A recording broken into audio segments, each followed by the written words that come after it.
স্মারকলিপি ছাত্রদল দিয়েছে।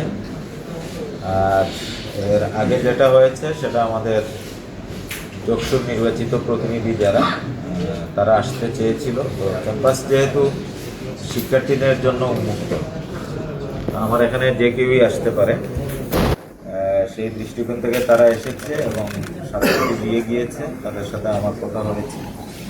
এখন ছাত্রদলের নেতৃবৃন্দ যারা এসেছে তাদেরকেও আমি স্বাগত জানাই এবং বিশ্বাস করি যে একটি প্রতিষ্ঠানকে এগিয়ে নিতে হলে সবার সহযোগিতার কোনো বিকল্প নেই, এটা সবাইকে মনে রাখতে হবে। আর আমি স্পেসিফিক দাবি জানাবো, যেহেতু ছাত্রদল বর্তমান ক্ষমতাসীন সরকারের ছাত্র সংগঠন, তাদেরকে দায়িত্বশীল ভূমিকাটা একটু বেশি নিতে হবে।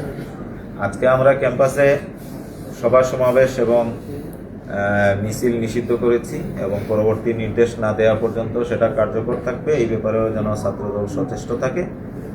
আর গণতান্ত্রিক সরকার, বহু প্রতীক্ষিত নির্বাচনের পরে একটি সরকার প্রতিষ্ঠিত হয়েছে, যার নেতৃত্ব দিচ্ছেন আমাদের দেশনায়ক তারেক রহমান।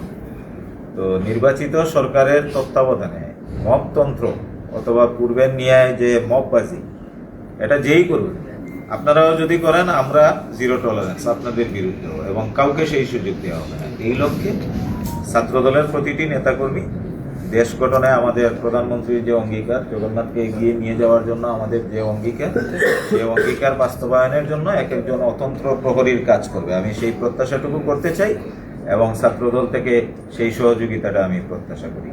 এবং সেদিনের সংঘটিত যে ঘটনা, সেই ঘটনার ইতিমধ্যে আমরা তদন্ত কমিটি করেছি এবং যথাযথভাবে সেটা তদন্ত করে আমরা সেখান থেকে যে ফাইন্ডিংস আসবে সেই অনুযায়ী আমরা পরবর্তী ব্যবস্থা নেব।